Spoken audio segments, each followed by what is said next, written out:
मला वाटलं ना मी मेलो, मी मेलो आणि जिवंत झालो, जसं तुमचा बाबा मेला होता.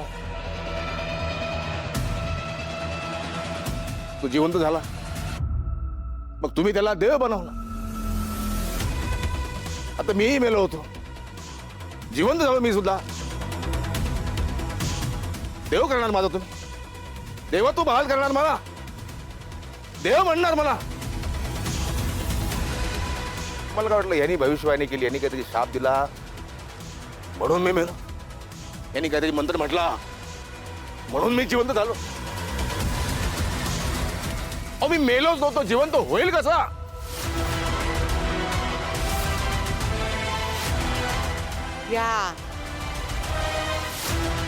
याच्यामुळे याच्यात एवढी ताकद आहे माणसं जिवंत करणे.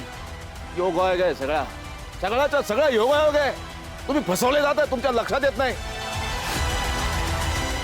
हा 10 माणसांना औषध देतो, त्यातली 8 माणसं बरी होतात, 2 मरतात. हा 10 माणसांना औषध देतो, त्यातली 2 बरी होतात, 8 मरतात. तुम्ही 2चा गावगावा करता, 8 माणसांच्या जीवाचं काय करायचं त्याचा जाब कधी विचारला याला?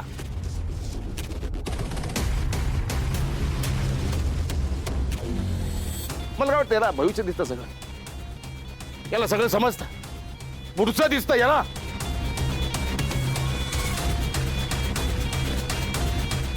काढा जरा पट्ट्या, ह्या अंधश्रद्धेच्या पट्ट्या काढा डोळ्यावरच्या, बघा जरा.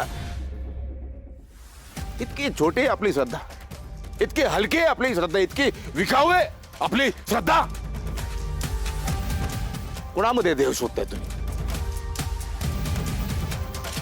या टेलरमध्ये, या भोंदू बाबा याच्यामध्ये माणुसकी शोधताय तुम्हाला माणुसकी शोधायचं असेल, देव शोधायचा असेल ना, तर महापुरुषांच्या विचारांमध्ये शोधा, तिथे नक्की सापडेल, तिथे मिळेल. बेळीच भानावर या, लुटले जाल, बर्बाद व्हाल, तुझ्या हातात काही राहणार नाही. तेव्हा तुमच्या मदतीला कुणीच येणार नाही. बंद करा हे सगळं. माझा विश्वास नाही या भोंदू बाबावर, या टेलरवर.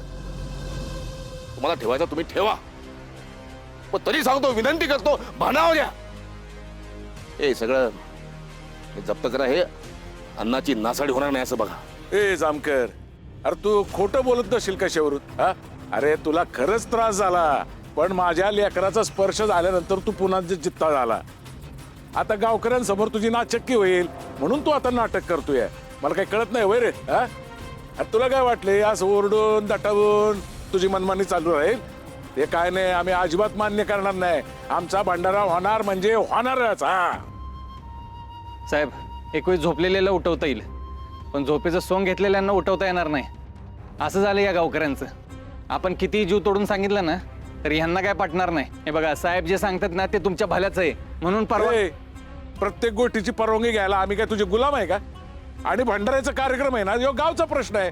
तू याच्यामध्ये पडू नको, नाहीतर लय बेकार होईल. मग आताच सांगतो तुला. 2 बायकावाले देशमुख तुम्हाला बऱ्या बोलानं सांगितलेलं कळत नाही, विनंती केलेली तुमच्या लक्षात येत नाही. त्यामुळे आता पोलिसांना त्यांच्या पद्धतीनं काम करण्याची गरज आहे. ते आम्ही करूच.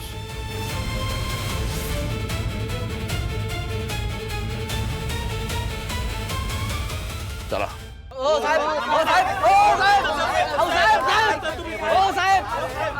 हरिश्चंद्र,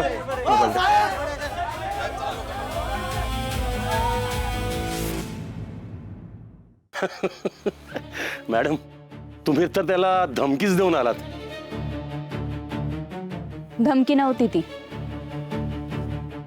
मी पोकळ धमक्या देत नाही. मी जे बोलते ते करते, आणि त्याच्यासोबतही तेच करेन जे मी त्याला सांगून आले. पण मला आता वाटत नाही तो परत माझ्या वाटेला जाईल. काय सांगता येत नाही मॅडम. पण नाही म्हणजे कसं आहे, तुम्ही त्याला एवढं दम दिलं, पण निघताना त्याने तुम्हाला भंडाऱ्याला यायला आमंत्रण दिलंच की. हो, पण त्यासाठी तो भंडारा तर व्हायला हवा ना. मी पोलिसांना स्पष्ट सूचना दिल्यात. ते त्याचा बाजार उठवतील आणि दुसऱ्या मिनिटाला तो माझ्या पायाशी येईल माझी मदत मागायला.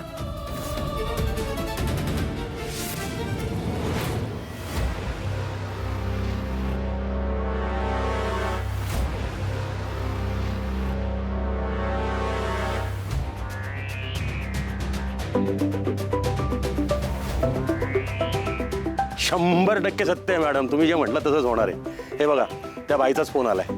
भाईचा की बाबांचा? बाबा सोबतचा हा भाईच मॅडम, हाच भाई ना जो त्या जमिनीवरती आश्रम बांधतोय. बाबांचा भक्त आहे ना तो. बघतो काय बोलायचं आहे त्याला. स्पीकरवर ठेवा. हो मॅडम. हॅलो. हॅलो, आमदार मॅडम आहेत का? त्यांच्याशी बोलायचं आहे, त्यांच्याकडे द्या. गोपाळ बोलतोय मी, देव माणूस. ऐकते, बोला. आली का आठवण? कळली का तुला तुझी जागा? मॅडम, इथे पोलीस आलेत, भंडारा होऊ देत नाहीयेत. आणि मला माहिती आहे त्यांना तुम्हीच पाठवलंय. माघारी बोलवा त्यांना. तू मदत मागतोयस की धमकी देतोयस? मदत मागतानाही तोऱ्याने बोलतोयस. आणि राहिला प्रश्न पोलिसांचा, मी का त्यांना परत पाठवू? तूच तुझ्या चमत्काराने परत पाठव ना. चमत्कार बघायचेत ना तुम्हाला? ठीक आहे, दाखवतो तुम्हाला चमत्कार. तुमचा बंगला आहे, त्या बंगल्याच्या पाठीमागे एक मोठं झाड आहे. त्या झाडाच्या खाली खणून बघा काय सापडतंय. चमत्कार दिसेल तुम्हाला. तुला काय वाटलं तू काहीही सांगशील आणि मी त्यावर विश्वास ठेवेल? एवढी मूर्ख वाटली मी तुला? तुमची मर्जी मॅडम, मर्जी तुमची. पण त्यानंतर काय परिणाम होतील हे भोगायला तयार राहा. कसले परिणाम? कळतीलच तुम्हाला. तुम्हाला सत्ता वाचवायची असेल, स्वतःची खुर्ची वाचवायची असेल तर तुम्ही माझं नक्की ऐकाल. नाही, माझं न ऐकण्याची चूक तुम्ही करणार नाही एवढं मात्र मी नक्की ओळखलंय तुम्हाला. ऐका. आणि हां, ज्यासाठी मी फोन केलाय ते सांगायचं राहिलंच. ते जे जामकर साहेबांना तुम्ही इथे पाठवलं ना तुमचा खेळ खेळायला, त्यांना परत बोलवा.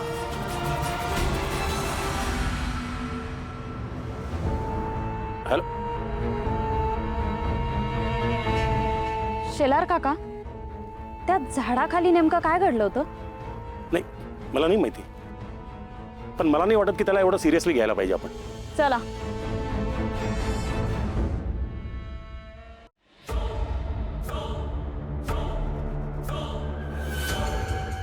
हॅलो, आमदार बाईंचा जीव धोक्यात आहे. हॅलो, कोण बोलतोय? ते महत्वाचं नाही, मी काय सांगतोय ते महत्वाचं आहे. तिकडे लक्ष द्या. काय चाललंय? पोलीस काय करतायत? इथे आमदारच जिवंत नसतील, आमदारच सुरक्षित नसतील तर सामान्य जनतेचं काय? हा, तुम्ही लवकरात लवकर त्यांच्या घरी जा आणि त्यांना वाचवा. हो, पण तुम्ही कोण बोलताय? नाव काय तुमचं? ते महत्वाचं नाहीये, आमदार बाईंचा जीव धोक्यात आहे ते महत्वाचं आहे. मी त्यांचा हितचिंतक बोलतोय. लवकरात लवकर घरी जा. कोणीतरी जिवंत बॉम्ब घेऊन त्यांच्या घरी घुसलाय. ठेवतो, लवकरात लवकर जा.